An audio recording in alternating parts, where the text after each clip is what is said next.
ให้กับทุกคนได้จริงโลกนี้คงสิบ่มีผู้ใด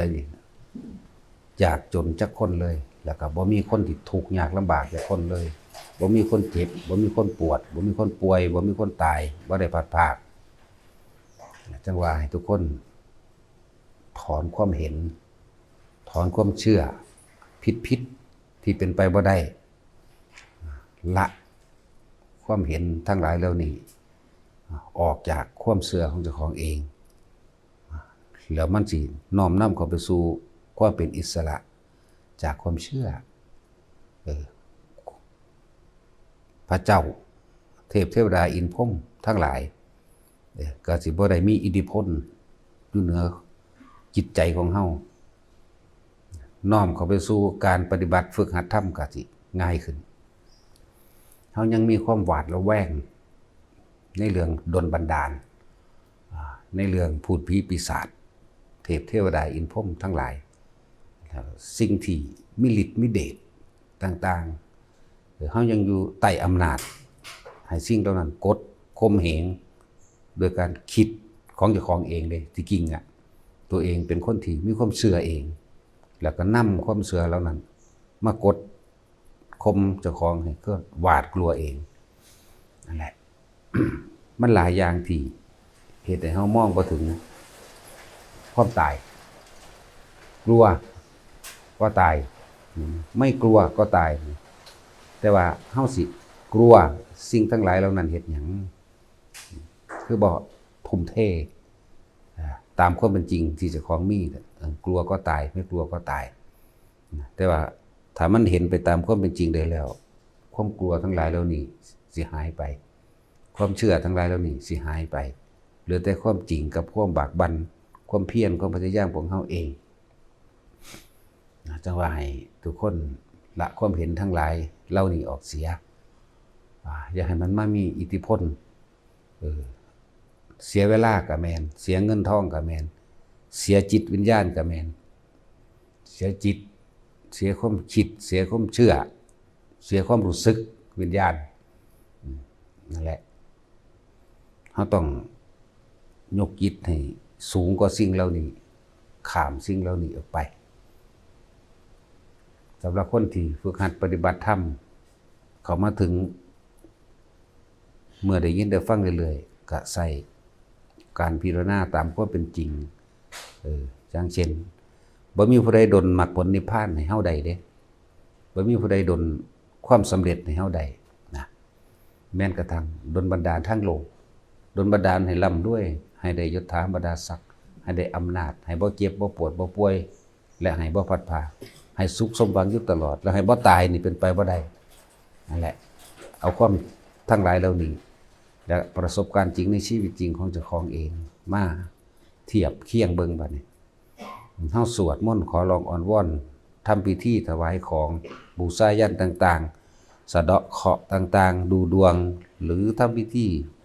เบิกฟ้าเบิกเลิกเบิกย่ามเบิกใดๆทั้งสิ้นเบิกตามเจ้าของกันออกเบิ่งตามความเป็นจริงเลยบ่อาจสามารถที่สิดลบันดาลได้บ้านนอกภาคอีสานภาคเหนือหรือแทบทั่วประเทศไทยเฮานี่แหละยังมีความเห็นยังมีความเชื่อว่าสิ่งทั้งหลายเหล่านี้สิดลบันดาลเฮ็ดให้เฮาได้รับความอยู่ดีมีสุขได้รับเงินได้รับยศถาบรรดาศักดิ์ได้รับความดูแลจากการบ่เจ็บบ่ป่วยปกป้องบ่ให้ตายจังซี่มันสิเฮ็ดให้เฮารู้สึกว่าบ่เข้าถึงความจริงความเกิดเป็นทุกข์ความแก่เป็นทุกข์นี่ความเจ็บป่วยไม่สบายเป็นทุกข์ความพัดพรากจากสิ่งอันเป็นที่รักนี่เป็นทุกข์นี่และความตายนี่เป็นทุกข์นี่เฮาสิบ่กล้ายอมรับความจริงตัวนี้เราต้องสละสิ่งเหล่านี้ออกเฮาสิเข้าถึงความจริงนี่คือธรรมคือความจริงนี่เองธรรมคือความจริงของทุกชีวิตแต่ละคนนั่นแหละเกิดแล้วต้องแก่ต้องเจ็บต้องตายต้องพัดพรากจากสิ่งที่รักบ่มีอีหยังจีรังอย่างอื่นจักอย่างผู้ใดยึดมั่นในสิ่งใดผู้นั้นก็ทุกข์กับสิ่งนั้นคือเฮายึดมั่นเด้ไปเชื่อเรื่องพระเจ้าไปเชื่อเรื่องเทวดาอินทร์พรหมสิ่งศักดิ์สิทธิ์ดลบันดาลไปเชื่อเรื่องนาคดลบันดาลครุฑดลบันดาล ไปเชื่อเรื่องแขวหมูตันสิปกป้องคุ้มครองให้หนังเหนียวการซักลายต่างๆซักลิงซักลายซักอิหยังก็แล้วแต่ซักย่งซักยันไปเชื่อว่าสิเฮ็ดให้เฮาบ่เจ็บบ่ปวดบ่ป่วยบ่ตายมื้อนี้ลาออกให้เบิดเลยมันเป็นเครื่องกั้นความจริงจริงๆเด้เฮาออกป่าสำหรับหมู่พระสงฆ์เจ้าเฮาออกป่าวาดวันคันครามกลัวเทพเทวดากลัวผีปู่ตาผีสันเจ้าผีประจำภูมินั่นภูมินี่ผีอยู่หันอยู่นี่ผีอยู่ดานผีอยู่ธรรมมันมีอิทธิพลเฮ็ดให้เฮาบ่อาจหารนั่นแหละจังว่าหาความจริงในตัวเองเลยบางคนกลัวบ่เคยเห็นก็ย้านเด้ก็กลัวเด้ย้านสิ่งเหล่านี้นั่นแหละละออกอย่าให้มันอยู่เหนือความอย่าให้มันอยู่เหนือจิตใจเฮาอย่าให้มันอยู่เหนือความรู้สึกนึกคิดของเฮาให้มันอยู่คือมันบ่มีเจ้าพ่อนั่นเจ้าแม่นี่นะถ้าเฮาฟังคำพุทธเจ้าสำหรับภิกษุสงฆ์ผู้ออกไปธุดงค์อยู่ตามป่าบุคคลที่มีความชาญฉลาดอันสังสมบุญกุศลไปดีแล้วบ่ว่าไปณสถานที่ใดให้ทำความเป็นมิตรกับสถานที่นั้นๆบุคคลนั้นๆสิ่งแวดล้อมนั้นๆนะหรือใครก็แล้วแต่นะแต่เป็นคนมีรอยยิ้มมีคำพูดคำจาทักทายที่เป็นมิตรนี่ต่างหากคือบ่ต้องไปคิดคำนึงถึงว่าสิผิดเจ้าที่ผิดภูมิเจ้าที่ยังบ่ต้องอะไรเห็นบ่มันมีอิทธิพลเด้เวลาเกิดยังขึ้นก็บ่พิจารณาเขามาสู่ธรรมทางในเด้ไปอยู่กับต้นไม้ใหญ่มีงาไม้หักปัวลงมาก็เข้าใจว่าเจ้าที่แห้งผีแห้งผีกวน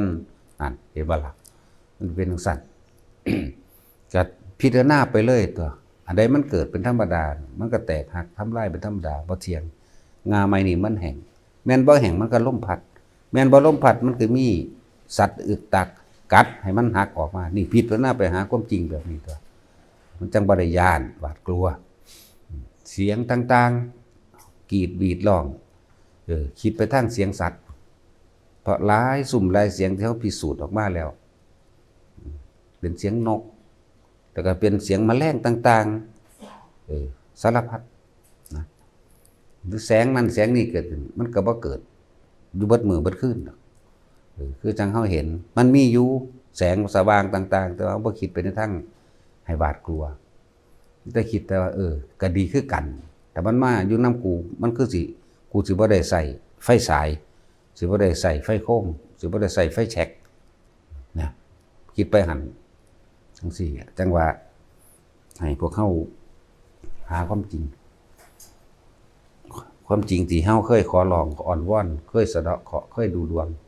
เคยไปแก้นั่นนี่เบิกเลิกเบิกย่ามเบิกหยังก็แล้วแต่หรือนำสิ่งต่างๆที่เข้าใจว่าเขาสิปกป้องคุ้มครองตัวเองมาห้อยมาแขวนห้อยข้อแขนแอวซักใส่น้ำตนบ่มีอิหยังปกป้องให้เฮาบ่เจ็บบ่ป่วยได้จักอย่างเจ็บป่วยเหมือนเดิมตายเหมือนเดิม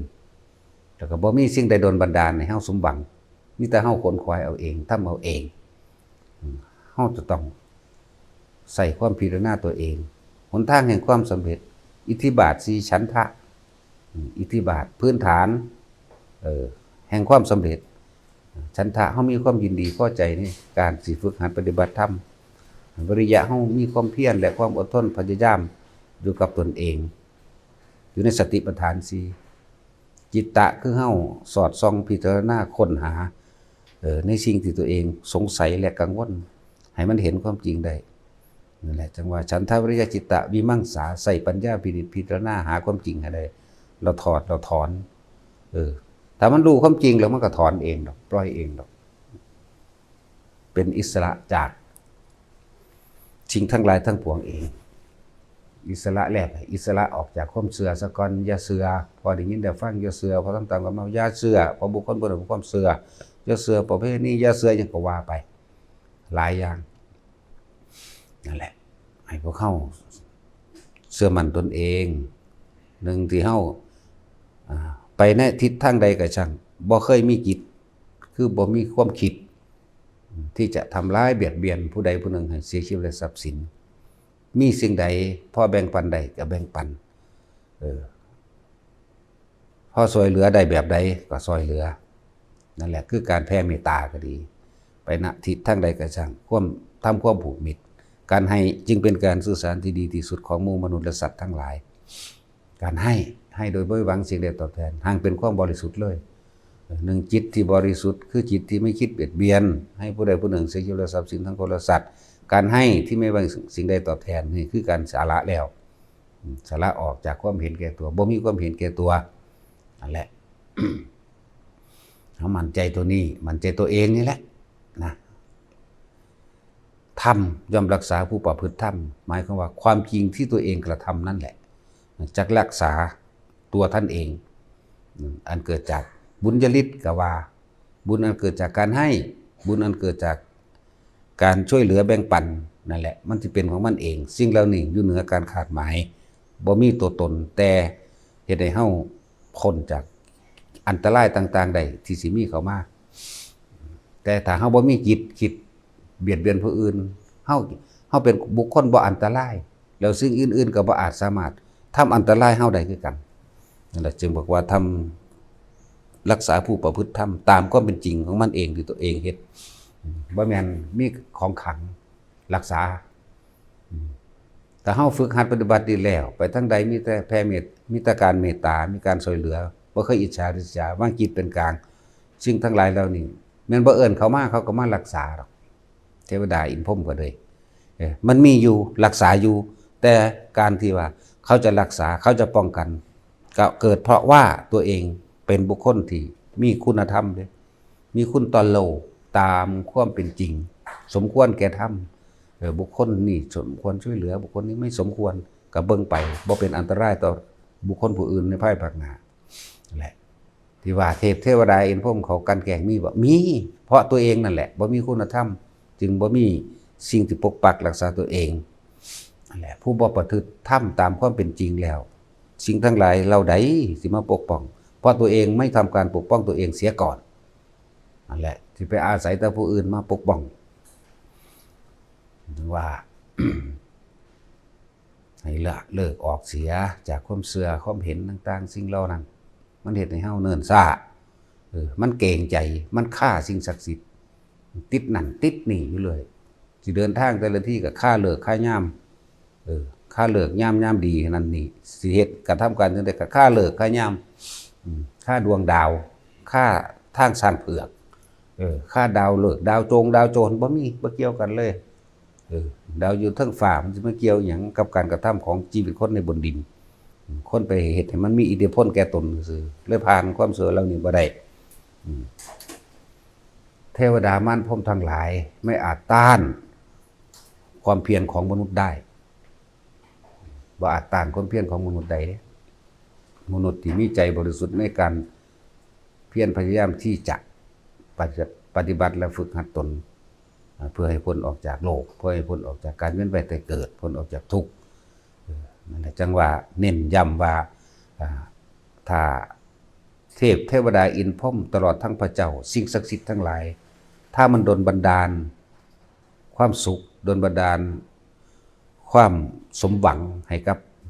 บุคคลในโลกนี้ได้โลกนี้คงไม่มีใครเป็นทุกข์สักคนละเพราะ